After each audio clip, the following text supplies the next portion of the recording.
haram hukumnya masuk ke rumah ibadah orang lain. Haram. Saya tak nonton film ini sampai habis, baru menengok trailernya. Tapi di dalam itu yang bisa saya komentari, pertama masuk ke rumah ibadah, karena Nabi tak mau masuk ke dalam tempat fihi surah wat tamathil, kalau di dalam itu ada patung berhala. Maka dalam Islam mazhab Syafi'i mengharamkan masuk ke dalam rumah ibadah di dalamnya ada berhala. Mazhab Syafi'i. Kita pakai mazhab apa? Mazhab Syafi'i. Dua, tentang masalah laki-laki perempuan berdua-duaan tak mahram. Anak-anak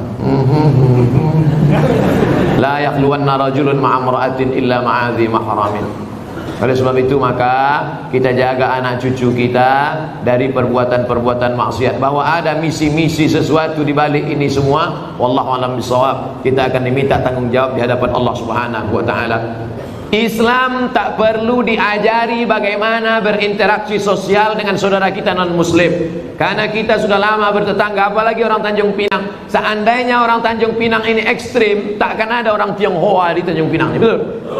Kita semuanya bisa menerima, siapapun yang datang semua bertetangga, berkawan, bersahabat. Tapi kalau sudah dalam masalah ibadah, ritual, tak ada tawar menawar. Wala ana abidum ma'abattum wala antum abiduna ma'abud lakum dinukum. Ini sekarang banyak yang tak bisa membedakan kebablasan, tak bisa membedakan mana toleransi, mana tolerasin.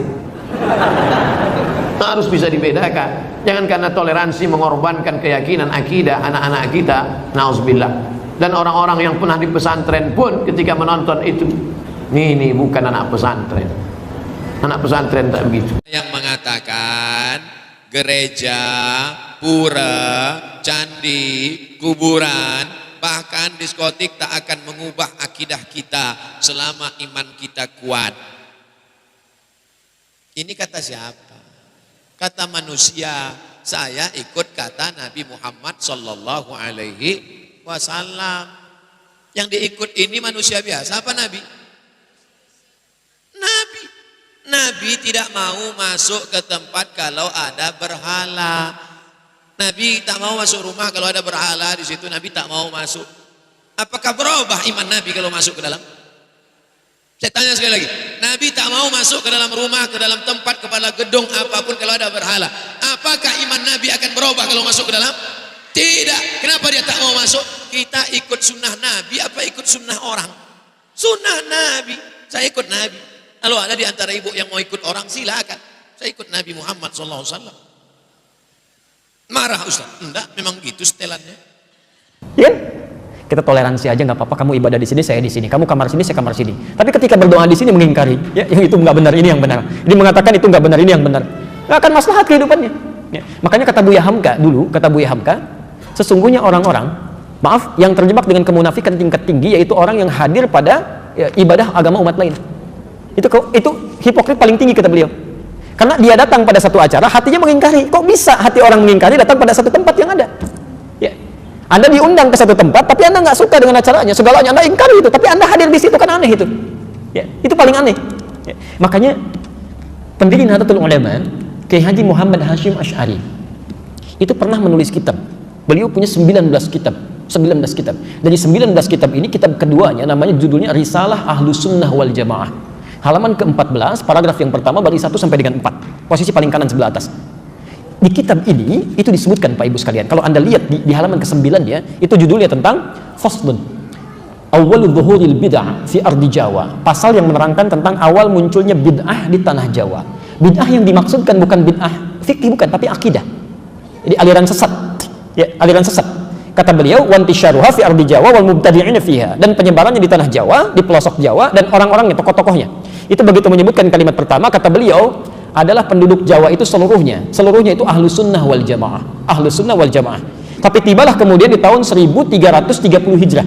Alfun wa thalathimi'atin wa thalathina hijriyatan.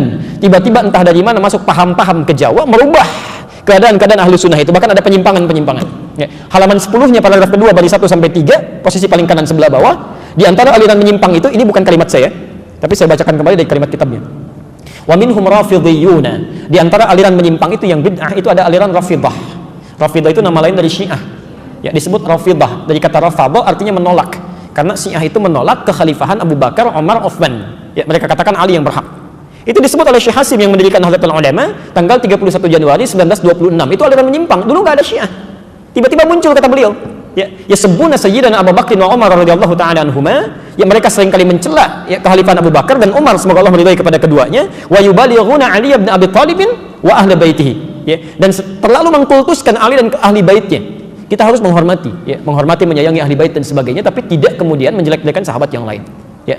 Tapi yang menarik di halaman 14, Masya Allah, Anda bisa pastikan kata beliau, bahkan ditemukan ada orang-orang, ya, yang ikut-ikutan ilal kanais, maaf ya, ke gereja. Kanais itu jamak dari kanisah, ke gereja. Jadi tahun 1330 itu sudah ada yang ikut-ikutan, ya. Kan Portugis pertama kali yang membawa, Portugal yang pertama kali membawa agama Kristen Katolik ke kita, ya, ke Nusantara tahun 1511 lewat Selat Malaka, ya. Dia masuk ke wilayah timur membawa 3 misi, gold, glory, and gospel, ya. Gold, dia mencari rempah-rempah, ya. Emas, dulu disebut dengan emas hijau. Jadi ada teh, ada kopi, ya. Nanti dikemas kemudian oleh Belanda di kemudian hari. Dia coba tanam kopi di wilayah yang sekarang disebut dengan Pondok Kopi, tapi dia gagal, ya. Lalu dia pindah ke daerah ke Pariangan, ya, ke daerah Bandung ke sana, dekat sedikit ke Malabar. Berhasil di situ sampai ekspor pertamanya itu nomor 2 setelah Yaman, ya. Yaman punya Arabica saat itu. Kemudian ekspor keduanya sama dengan Yaman, ekspor ketiganya melebihi Yaman, sampai dia bikin pemancar di situ, disambungkan kemudian ke Paris, ditembuskan ke Belanda, maka dikenal dengan Paris Van Java, Bandung pada saat itu, nyambung, ya. Makanya kalau Anda ke Belanda atau ke Eropa mengatakan I want a cup of Java, I want a cup of Java, itu minta kopi, blender kopi, sampai sekarang ada, ya. Sebagian diambil dari Pagar Alam yang Palembang di sana, ya. Makanya Anda akan temukan, dan biasanya itu kopinya Robusta, daerah-daerah sana diambil dari sana, ya.